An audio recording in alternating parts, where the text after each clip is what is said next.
Hi hello welcome back to my channel guys. ಇವತ್ತೆಂತ ಗೊತ್ತಾ, ನಾನು ಮಟನ್ ದಮ್ ಬಿರಿಯಾನಿ ಹೇಗೆ ಮಾಡೋದಂತ ಹೇಳಿಕೊಡ್ತೇನೆ. ಬೇಗ ಬೇಗ ಸಬ್ಸ್ಕ್ರೈಬ್ ಮಾಡಿ ಮತ್ತೆ ನನ್ನ ವಿಡಿಯೋ ಫುಲ್ ಆಗಿ ನೋಡಿ ಬನ್ನಿ.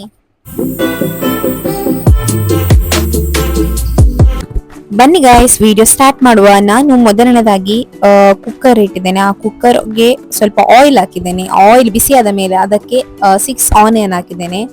ಅಂದ್ರೆ ಮೀಡಿಯಂ ಸೈಜ್ ಆನಿಯನ್ ಹಾಕಿದ್ದೇನೆ. ಇದು ಚೆನ್ನಾಗಿ ಫ್ರೈ ಆಗಲಿ, ಇದು ಬ್ರೌನ್ ಕಲರ್ ಆಗಲಿ ಅಲ್ಲಿವರೆಗೂ ನೀವು ಫ್ರೈ ಮಾಡಿ.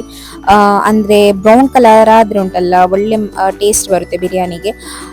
ಅದು ಫ್ರೈ ಆಗ್ತಿರ್ಲಿ, ನಾವಲ್ಲಿವರೆಗೂ ಗ್ರೀನ್ ಪೇಸ್ಟ್ ಮಾಡುವ. ಅದಕ್ಕೆ ಬೇಕಾಗಿ 20 ಗ್ರೀನ್ ಚಿಲ್ಲಿ ತಗೊಂಡಿದ್ದೇನೆ, ಮತ್ತೆ ಸ್ವಲ್ಪ ಶುಂಠಿ, ಸ್ವಲ್ಪ ಬೆಳ್ಳುಳ್ಳಿ ತಗೊಂಡಿದ್ದೇವೆ. ಅದು ಫುಲ್ಲು ಗ್ರೈಂಡ್ ಮಾಡಿ, ಅದು ಫುಲ್ಲು ಪೇಸ್ಟ್ ಆದಮೇಲೆ ಅದಕ್ಕೆ ನೀವು ಕೊತ್ತಂಬರಿ ಸೊಪ್ಪು ಮತ್ತೆ ಪುದೀನ ಸಣ್ಣದಾಗಿ ಕಟ್ ಮಾಡಿ ಈ ಥರ ಹಾಕಿ. ಅಂದರೆ ಒಂದ್ಸಲ ಪಲ್ಸ್ ಮಾಡಿದರೆ ಸಾಕು, ಜಾಸ್ತಿ ಗ್ರೈಂಡ್ ಅಂತ ಇಲ್ಲ. ನೋಡಿ ಈ ಥರ ಮಾಡಿ ಆದ್ಮೇಲೆ ಬ್ರೌನ್ ಆದ್ಮೇಲೆ ಆನಿಯನ್ ಬ್ರೌನ್ ಆಗ್ತದೆ. ನೋಡಿ ಬ್ರೌನ್ ಆಯ್ತು. ಈಗ ಅದಕ್ಕೆ ನಾವು ಈ ಪೇಸ್ಟ್ ಆಡ್ ಮಾಡುವ.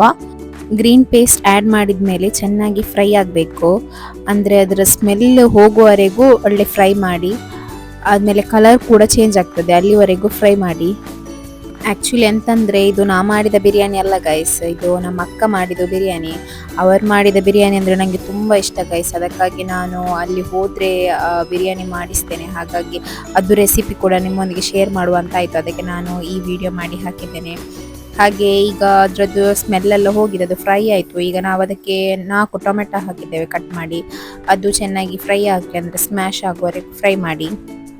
ಇವರು ಜಾಸ್ತಿ ಮಸಾಲೆ ಎಲ್ಲ ಆ್ಯಡ್ ಮಾಡೋದಿಲ್ಲ, ಆದರೂ ಕೂಡ ತುಂಬಾ ಟೇಸ್ಟಿ ಆಗುತ್ತೆ ಗೈಸ್. ಒಮ್ಮೆ ನೀವು ಮನೆಯಲ್ಲಿ ಟ್ರೈ ಮಾಡಿ, ನಿಮ್ಮ ಬಿರಿಯಾನಿ ಕೂಡ ಈ ಥರನೇ ಟೇಸ್ಟ್ ಆಗುತ್ತೆ.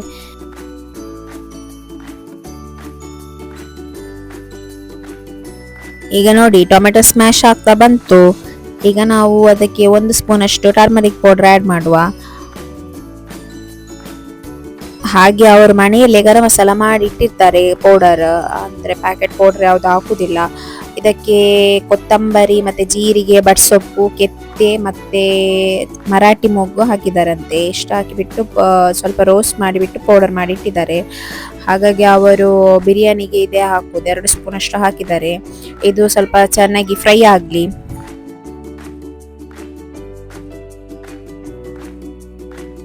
ಅವರು ಹಾಗೇನೆ ಇದಕ್ಕೆ ಕ್ಯಾಶ್ಯೂಸ್ ಪೇಸ್ಟ್ ಆ್ಯಡ್ ಮಾಡ್ತಾರೆ. ಅದಕ್ಕಾಗಿ ಕ್ಯಾಶ್ಯೂಸನ್ನು ನೀರಲ್ಲಿ ಸ್ವಲ್ಪ ಹೊತ್ತು ನೆನೆಸಿಡ್ತಾರೆ.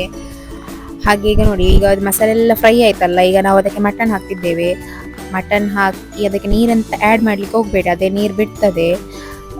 ಮತ್ತು ನಿಮಗೆ ರುಚಿಗೆ ಎಷ್ಟು ಬೇಕೋ ಅಷ್ಟು ಉಪ್ಪು ಹಾಕ್ಬಿಟ್ಟು ಚೆನ್ನಾಗಿ ಮಿಕ್ಸ್ ಮಾಡಿ ಕುಕ್ಕರ್ ಕ್ಲೋಸ್ ಮಾಡಿ ಇಡಿ. ಒಂದು 6 to 7 ವಿಸಿಲ್ ಆಗಲಿ. ಆದಮೇಲೆ ನಮ್ಮದು ಬಿರಿಯಾನಿ ಮಸಾಲೆ ರೆಡಿ ಆಗ್ತದೆ.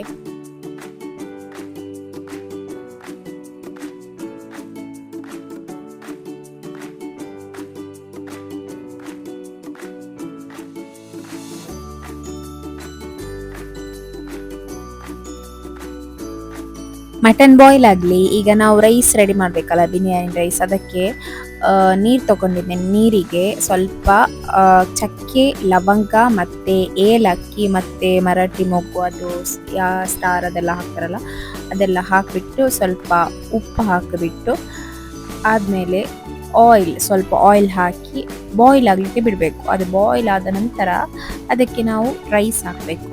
ರೈಸ್ ನಾವು ಇಂಡಿಯಾ ಗೇಟ್ ರೈಸ್ ತೊಗೊಂಡಿದ್ದೇವೆ. ಇದರಲ್ಲಿ ನಾವು ಬಿರಿಯಾನಿ ಮಾಡಿದ್ರಂತೂ ತುಂಬಾ ಟೇಸ್ಟಿಯಾಗಿರುತ್ತೆ ಗೈಸ್. ನಂಗಂತೂ ತುಂಬಾ ಇಷ್ಟ ಇಂಡಿಯಾ ಗೇಟ್ ಬಾಸ್ಮತಿ ರೈಸ್ ಅಂದರೆ. ಹಾಗೆ ಅದನ್ನು ಚೆನ್ನಾಗಿ ತೊಳೆದುಬಿಟ್ಟು ಸ್ವಲ್ಪ ನೆನೆಲಿಕ್ಕೆ ಇಡಬೇಕು. ಈಗ ನೋಡಿ ನಮ್ಮದು ಬಾಯ್ಲ್ ಆಗ್ತಾ ಬಂತು ನೀರು, ಅದಕ್ಕೆ ಈಗ ರೈಸ್ ಹಾಕ್ತಾ ಇದ್ದೇವೆ.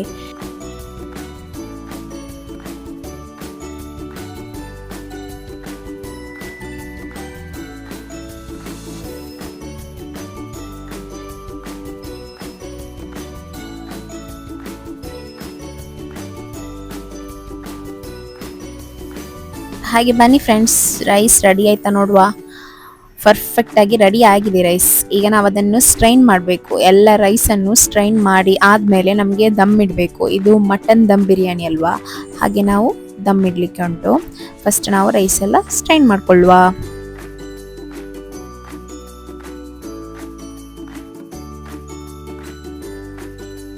ಹಾಗೆ ಈ ಕಡೆ ಕೂಡ ಮಟನ್ ಕೂಡ ರೆಡಿ ಆಗಿದೆ ನೋಡಿ. ಈಗ ನಾವು ಇದಕ್ಕೆ ಎಂತ ಮಾಡಬೇಕು ಗೊತ್ತಾ, ಈಗ ಸ್ವಲ್ಪ ನೀರು ಉಂಟು. ಈಗ ನಾವೆಂತ ಮಾಡಬೇಕಂದ್ರೆ, ಈಗ ಮಟನ್ ಮಸಾಲ ನೀರು ಇರಬಾರ್ದು ಬಿರಿಯಾನಿಗೆ ನಾವು ದಮ್ ಇಡುವಾಗ. ಅದಕ್ಕಾಗಿ 2 ಸ್ಪೂನಷ್ಟು ಕ್ಯಾಶ್ಯೂ ಪೇಸ್ಟ್ ಆ್ಯಡ್ ಮಾಡ್ತಾರೆ ಇವರು. ಇದು ನಿಮಗೆ ಟೇಸ್ಟು ಕೊಡುತ್ತೆ, ಹಾಗೆ ನಿಮಗೆ ಅಂದರೆ ಗ್ರೇವಿ ಉಂಟಲ್ಲ, ಗ್ರೇವಿ ಥರ ಆಗುತ್ತೆ. ಅಂದರೆ ನಮಗೆ ನೀರು ಥರ ಇದ್ದರೆ ಉಂಟಲ್ಲ, ನಾವು ದಮ್ ಇಡುವಾಗ ರೈಸ್ ಕೂಡ ನೀರು ಥರ ಆಗಿಬಿಡುತ್ತೆ. ಹಾಗಾಗಿ ಜಾಸ್ತಿ ನೀರು ಇರಬಾರ್ದು, ಜಾಸ್ತಿ ಗಟ್ಟಿ ಕೂಡ ಇರಬಾರ್ದು, ಆ ಥರ ಇರಬೇಕು ಮಸಾಲೆ. ಹಾಗೆ ನೋಡಿ ಗೈಸ್, ಮಟನ್ ಅಂತೂ ಸೂಪರ್ ಆಗಿ ರೆಡಿ ಆಗುಂಟು ಗೈಸ್. ತುಂಬಾ ಟೇಸ್ಟಿಯಾಗಿತ್ತು ಮಸಾಲ ಅಂತೂ. ಹಾಗೆ ಬನ್ನಿ ದಮ್ ಇಡುವ. ಬಾಯ್ಲ್ ಆಯಿತು, ಈಗ ದಮ್ ಇಡ್ಲಿಕ್ಕೆ ನಾವು ಒಂದು ಪಾತ್ರೆ ತಗೊಂಡಿದ್ದೇನೆ. ಅದಕ್ಕೆ ಫಸ್ಟ್ ಗ್ರೇವಿ ಹಾಕ್ತಾ ಇದ್ದೇವೆ. ಗ್ರೇವಿ ಹಾಕಿದ ಮೇಲೆ ಅದಕ್ಕೆ 2 ಸ್ಟೆಪ್ ಮಾಡಿ ರೈಸ್ ಹಾಕಬೇಕು. ಫಸ್ಟ್ ಸ್ಟೆಪ್ಪಲ್ಲಿ ರೈಸ್ ಹಾಕ್ತಿದ್ದೇನೆ ಸ್ವಲ್ಪ. ಆದ್ಮೇಲೆ ಅದಕ್ಕೆ ನಾವು ಆಯಿಲ್ ಮತ್ತೆ ಗೀ ಹಾಕಿಬಿಟ್ಟು ಆನಿಯನ್ ಮತ್ತೆ ಕ್ಯಾಶ್ಯೂಸ್ ಎಲ್ಲ ಫ್ರೈ ಮಾಡಿಟ್ಟಿದ್ದೇವೆ, ಅದನ್ನು ಇದಕ್ಕೆ ಹಾಕಬೇಕು. ಹಾಗೆ ಸ್ವಲ್ಪ ಕ್ಯಾರೆಟ್ ಚೆನ್ನಾಗಿ ತುರಿದು ಬಿಟ್ಟು, ಮತ್ತೆ ಸ್ವಲ್ಪ ಕೊತ್ತಂಬರಿ ಸೊಪ್ಪು, ಸ್ವಲ್ಪ ಪುದೀನ ಹಾಕಬೇಕು. ಬಿರಿಯಾನಿ ಕಲರ್ ಯೂಸ್ ಮಾಡುವವರು ಯೂಸ್ ಮಾಡ್ಬೋದು, ಬಟ್ ಇವರು ಯೂಸ್ ಮಾಡೋದಿಲ್ಲ ಕಲರ್, ಇವರು ಈಗನೇ ಹಾಕೋದು. ಹಾಗೆ ಈ ಥರ ಸೆಟ್ ಮಾಡಿದ ಮೇಲೆ ಇದಕ್ಕೆ ನಾವು ಆನಿಯನ್ ಮತ್ತೆ ಕ್ಯಾಶ್ಯೂಸ್ ಎಲ್ಲ ಫ್ರೈ ಮಾಡಿರ್ತೇವಲ್ಲ, ಸ್ವಲ್ಪ ಗೀ ಮತ್ತು ಸ್ವಲ್ಪ ಆಯಿಲ್ ಆ್ಯಡ್ ಮಾಡಿಬಿಟ್ಟು ಅದನ್ನು ಇದಕ್ಕೆ ಈ ಥರ ಹಾಕಬೇಕು. ಹಾಗೆ ಸ್ವಲ್ಪ ಮಂದಿ ಜಾಸ್ತಿ ಗೀ ಯೂಸ್ ಮಾಡ್ತಾರೆ ಬಿರಿಯಾನಿಯಲ್ಲಿ, ಮತ್ತು ಸ್ವಲ್ಪ ಮಂದಿ ಅಷ್ಟು ಯೂಸ್ ಮಾಡೋದಿಲ್ಲ. ಮಾತ್ರ ಅಂದರೆ ಜಾಸ್ತಿ ಯೂಸ್ ಮಾಡಬೇಡಿ, ಇಷ್ಟು ಯೂಸ್ ಮಾಡಿದರೂ ಕೂಡ ಸಾಕಾಗ್ತದೆ. ಮತ್ತು ಈ ಥರ ಹೋಲ್ಸ್ ಮಾಡಿ ಇಡಿ, ಅಂದರೆ ದಮ್ ಬರಬೇಕಲ್ಲ ಅದಕ್ಕಾಗಿ.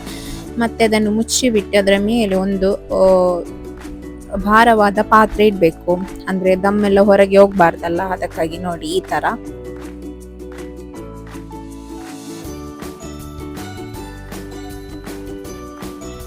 ಹಾಗೆ ಘಮಘಮವಾದ ಟೇಸ್ಟಿಯಾಗಿರುವ ನನ್ನ ಫೇವ್ರೆಟ್ ಮಟನ್ ಬಿರಿಯಾನಿ ರೆಡಿ ಆಯಿತು ಗೈಸ್. ಇನ್ನೇನು ಬಿಸಿ ಬಿಸಿ ಬಿರಿಯಾನಿ ಪ್ಲೇಟಲ್ಲಿ ಹಾಕಿಬಿಟ್ಟು ತಿನ್ನೋದೇ ಬಾಕಿ.